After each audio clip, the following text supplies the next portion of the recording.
Difference between whey concentrate, whey isolate and whey hydrolyzed. Easiest explanation you will ever find on Instagram. Milk product ഉണ്ടാക്കുന്ന പ്രോസസ്സിൽ ബാക്കി വരുന്ന liquid വേ powdered ഫോമിലാക്കിയാൽ നമുക്ക് വേ concentrate കിട്ടും. ഇനി ഈ വേ കോൺസെൻട്രേറ്റ് ഒരു അഡീഷണൽ ഫിൽട്രേഷൻ പ്രോസസ്സിലൂടെ കടത്തിവിടാണ് to strip off extra fats and milk sugars like lactose.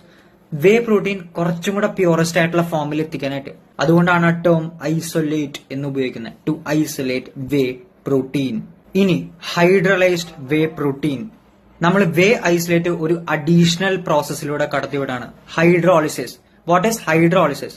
നമ്മൾ ലാർജർ മോളിക്യൂൾസ് വാട്ടർ മോളിക്യൂൾസ് ഉപയോഗിച്ച് ബോണ്ട് ക്ലീവ് ചെയ്തിട്ട് സ്മോളർ മോളിക്യൂൾസ് ആക്കി മാറ്റുന്നതിനാണ് ഹൈഡ്രോളിസിസ് എന്ന് നമ്മൾ യൂഷ്വലി പറയാം. സോ നമുക്കറിയാം വേ പ്രോട്ടീൻ ഒരു പോളിപെപ്റ്റൈഡ് ചെയിനായിട്ടാണ് എക്സിസ്റ്റ് ചെയ്യുന്നത്. അതായത് അമൈനോ ആസിഡ്സ് പെപ്റ്റൈഡ് ലിങ്ക് വെച്ച് ലിങ്ക് ചെയ്തിട്ടാണ് എക്സിസ്റ്റ് ചെയ്യുന്നത്. സോ ഇവിടെ നമ്മൾ ഹൈഡ്രോളിസിസ് വഴി വാട്ടർ മോളിക്യൂൾസ് ഉപയോഗിച്ചിട്ട് ലാർജർ പെപ്റ്റൈഡ്സ് സ്മോളർ പെപ്റ്റൈഡ്സ് ആക്കി മാറ്റാണ്. സോ ദാറ്റ് ഡൈജഷൻ കുറച്ചും കൂടെ ഈസിയർ ആണ്. ഇതൊരു പ്രീ ഡൈജസ്റ്റഡ് വേർഷൻ എന്ന് വേണമെങ്കിൽ നമുക്ക് പറയാം. സോ എന്തിനാണ് വേ ഐസൊലേറ്റ് വേ ഹൈഡ്രലൈസ് ഫോംസ് എക്സിസ്റ്റ് ചെയ്യുന്നത്? വേ കോൺസെൻട്രേറ്റ് തന്നെ പോരെ? Because usually way isolate recommend ചെയ്യണത് ലാക്ടോസ് ഇൻടോളറൻസ് ഉള്ള ആൾക്കാർക്കാണ്. ലൈക്ക് ലാക്ടോസ് എന്ന് പറയുന്ന മിൽക്ക് ഷുഗർ ടോളറേറ്റ് ചെയ്യാൻ കുറച്ച് ബുദ്ധിമുട്ടുള്ള ആൾക്കാരുണ്ട്. സോ ലാക്ടോസ് പോലെയുള്ള മിൽക്ക് ഷുഗേഴ്സ് സ്ട്രിപ്പ് ഓഫ് ചെയ്തിട്ട് വരുന്ന ഒരു വേർഷനാണ് വേ ഐസൊലേറ്റ്. സോ അവർക്ക് കുറച്ചുകൂടെ സ്യൂട്ടബിൾ ആയിരിക്കും. ഇനി ഗട്ട് റിലേറ്റഡ് ആയിട്ടുള്ള ഇഷ്യൂസ്, ഭയങ്കര സെൻസിറ്റീവ് ആയിട്ടുള്ള ഗട്ടുള്ള ആൾക്കാർക്ക് ചിലപ്പോ വേ ഹൈഡ്രലൈസ്ഡ് ബെറ്റർ സ്യൂട്ടഡ് ആയിട്ടുള്ള ഒരു ഓപ്ഷൻ ആയിരിക്കാം. കാരണം അത് ഓൾറെഡി പ്രീ ഡൈജസ്റ്റഡ് ആയിട്ടുള്ള ഒരു വേർഷൻ ആണ്.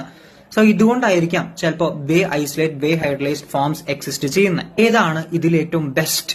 ആ ബെസ്റ്റ് പറഞ്ഞ ചോദ്യത്തിന് പല കോണ്ടെക്സ്റ്റിലും നമുക്ക് സംസാരിക്കാം. സോ അതിന് കറക്റ്റ് ആയിട്ടുള്ള ഒരു ഉത്തരമുണ്ട് എന്ന് എനിക്ക് പേഴ്സണലി തോന്നുന്നില്ല.